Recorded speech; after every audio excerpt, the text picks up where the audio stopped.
พี่ชายยังไม่รองานลองลำกันละสิ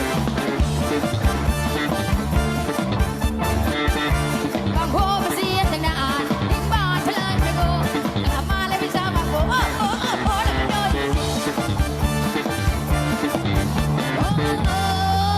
โอ้ยคิดถึงบางโพ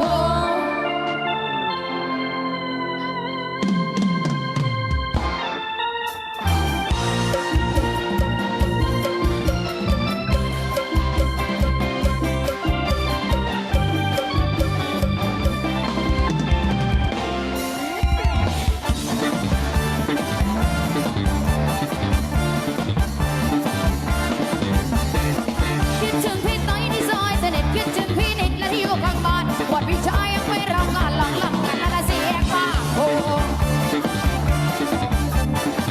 จากบางโพไปเสียตั้งนานทิ้งบ้านเธอเลยไม่โก้กลับมาแล้วไม่ทราบบางโพโดน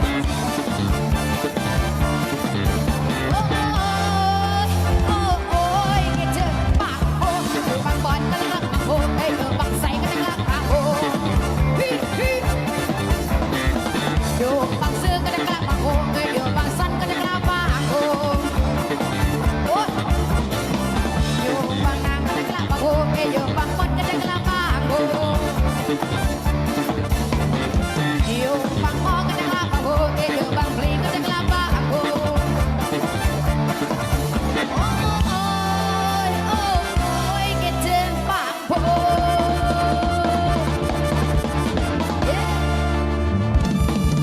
มันซื่น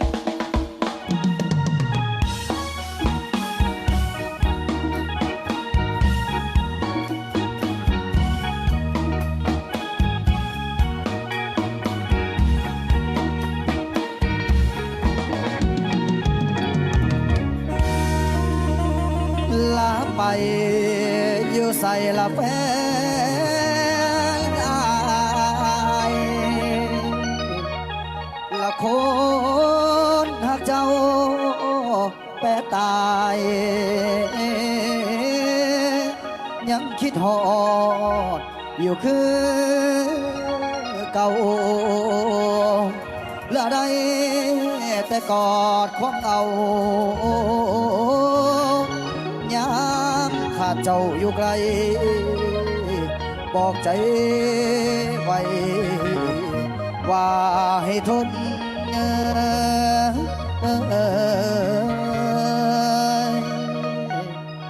และกลับมาเดินอายเอิ้นเธอใส่หม้อหนึ่งในมือหนึ่งน้อหลายหนลอยเป็นมนไปโดนใจเจ้าอยู่ใส่ให้คืนบ้านฝากตัวในตาก็พอกันแล้วช่วยอาโมสุนกันเด้อ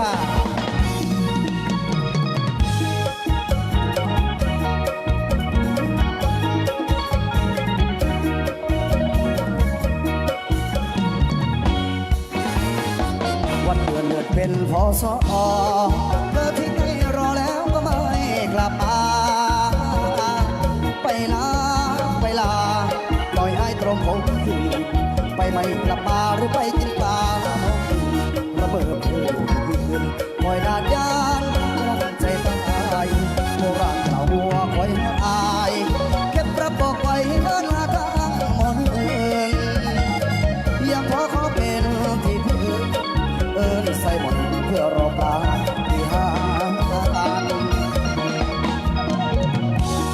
สาวไกลบ้านและคนโดนนั้นไปพร้อมมาป่ายังเลี้ยงโคนาบ้านอายผู้คนไปมีจอยปานวินลงตกเขาสังคมไปลงใจได้อยู่ใส่น้องเจ้าไอ้คนเงาน้องมือไก่นาคนผู้เคยสมตากันบ้านเจ้าอยู่น้ำตะปูใส่แก้มเพื่อนเขาใส่ใจ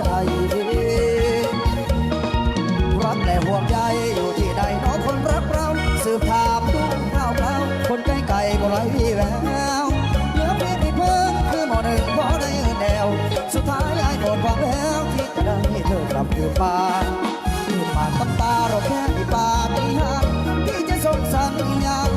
จิตใจให้เธอรู้ว่ามีชายคนหนึ่งยังเพ้อฝันคอยวันสบตาอยากให้เธอวันคืนกลับมาหาหน้าแฟนเพราะมาแค่รอคนหน้าใส่บ่อหนึ่งไอเอิญถึงเจ้าร้อนนกกาเริ่มต้นคอนกับลำนอนตอนยังเด็กอยู่ใส่ละแฟนไอแก่คิดฮอดลายไออยากเห็นผู้บ่เจ้าจะเป็นพ่อใจไอรักในคำแพงคิดฮอดเจ้าเลยลายหักแม่ตายหักแห้งอยู่ใส่นอกำแพงยามค่ำแลงไอเฝ้ารอวันเดือนก็เลื่อนพอสอไรวันเดือนก็เลื่อนพอสอไรแต่ถ้าหัวใจอายบ่เลื่อนตำแหน่งคนมาความแฟนก็ยังมีให้เจ้าคือเขาบ่เปลี่ยนไปอายเดินใส่หมอหนึ่งหน้าเศร้าคำเดินน้ำแม่เจ้าได้ยินบ่ว่ามีคนรอนั่นคืออายนั่นคืออาย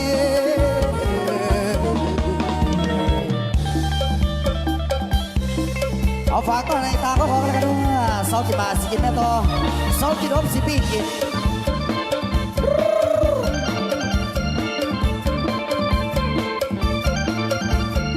เข้ามาเด้อพี่น้องเด้อขอบคุณมาซื้อกับทีมงานดนตรีสามแพร่งแล้ววันนี้เศร้าเด้อเศร้าเด้อเศร้าเอ้ยกินมาแต่ก่อนนั้นนะกินปิ้งมากับเราดอกยาหนึ่งปอนตอนนี้โซแล้วว่าสิกินแมวเราดอกยามาลองพี่สาวรังพอแขนซ้ายย้ายเอาดอกยาโซลเด้อพอเด้อสาวเอ้ยกินมาแต่ปีนี้นะสิบอกกินมาสิหากินแนวใหม่กินมาบ่ได้สั่งผู้สาวเอิ้นใส่ว่าไอ้ปีมาโอ้ยวาสนาย้อนกินมาเศร้าจริงมามือมาเศร้ากินปิ้งมาบัดว่าสิกินแมวต่อโอ้ยคือโพดกระดอกกินมานั่นหนอเศร้าใดก็มือมาเป็นหนุ่มหลายปีขาดคู่ชีวิตก็เรื่องเดียวนี่ละนะ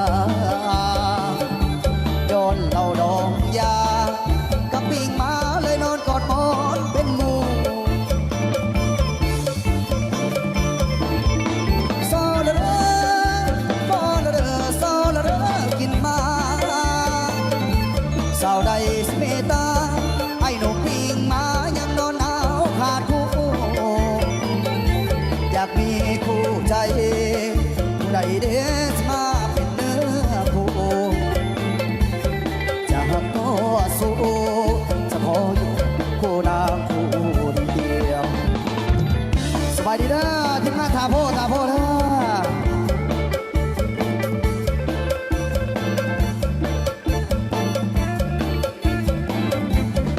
เอาถือใจกับพ่อเด้อเขามานั่งใกล้ๆพี่น้องเด้อเขามาเบิ่งโต๊ะขาขาวขาลีขาน้อยกับของขาน้อย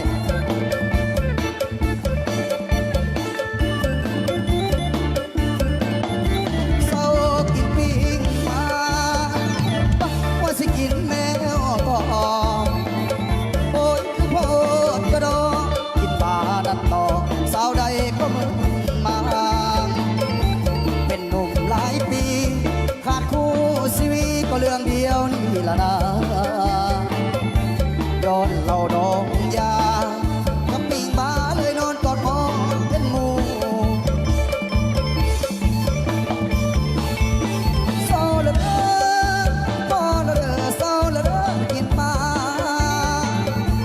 สาวใดสิเมตตาไอ้หนุ่มปิ้งมายังนอนหนาวขาดคู่อยากมีคู่ใจผู้ใดเดสมาเป็นเนื้อคู่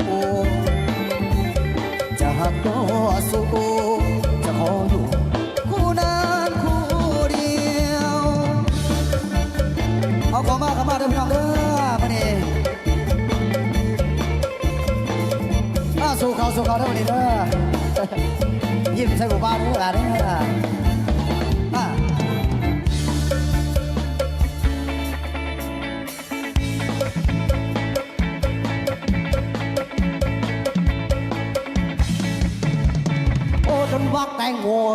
โอ้นั่นบักสุมโอโอ้ที่กูเป็นบักเผาน้ำหอมโอ้สิมนุนอองตองแท้โอ้กูเป็นตำมันยกร้องแทนน้องตาเหลือใจโอ้คือไม่ใหญ่เอาหายแท้โอ้เห็นแล้วอยากได้คือสิไปตามไปคันเห็นตามหูบอกว่าอายนั้นมักก็ดีหูบอกว่าอายแพ้ความข่าวจังสีเธอดีถึงข่าวถึงเย้าถึงใหญ่ลูกผู้ใดมาถือใจแท้รอได้ละมันคองแท้บอจากมุนพ่อหรือจากมุนแม่เป็นอย่างเหนื่อยมาหลายแท้ไอ้ละจนนั้นใส่บ่ได้ว่ามาได้เป็นแต่อายหรือใจจนเก็บไปฝันคิดฮอดเจ้าที่ก่อนในหอมในดอมดมได้ชื่นในชมในดมเจ้าได้ฮอดโอ้ยคือสิดีก็เป็นอย่างสี่ทุกอย่างที่ทอดเกลียวยากในนาทบไปได้เก็บปากค่อยมาต่อยกินกับเจ้ามือนี่เสียวเข่าขึ้นเล่าไปหาแนวมาเป่า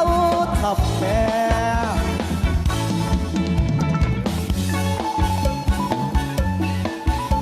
ผู้สาวจะเห็นหน้าบ่ลงเอ้ย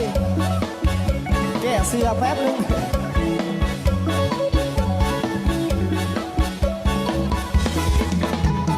โอ้คือไม่ใช่เอาให้แต่โอ้เห็นแล้วอยากได้คือสิไปตาไปคันเห็ดน้ำยังหรอกะทิหูบอกว่าอายนั้นมักก็ดีหูบอกว่าอายแพ้ความข่าวจังสีเธอดีเถิงข่าวเถิงเย้าเถิงใหญ่ลูกผู้ใดผู้ถึงใจแท้รออันนั้นละมันของแท้บอจากมูดพอหรือจากมูดแม่เป็นอย่างคือให้มาหลายแท้ให้หลังจนนั้นใส่บ่ได้ว่าว่าได้เป็นแต่อายเรือใจจนเก็บไปฝันคิดฮอดเจ้าได้กอดได้หอมได้ดอมดมได้ชื่นได้ชมได้ดมเจ้าได้ฮอดเลยคือสิ่งกันเป็นทั้งสี่ทุกอย่างได้ถอดเกลียวยากในนาทงเลยได้เก็บปากให้มาต่อยกินกับเจ้ามือนี่เสียวเข่าพื้นเราไปหาแนวเมื่อเมาทำแม่โอ้นั่นบักแตงโมโอ้นั่นบักสุกโอ้นี่ก็เป็นบักเผาน้ำหอมเราบ้า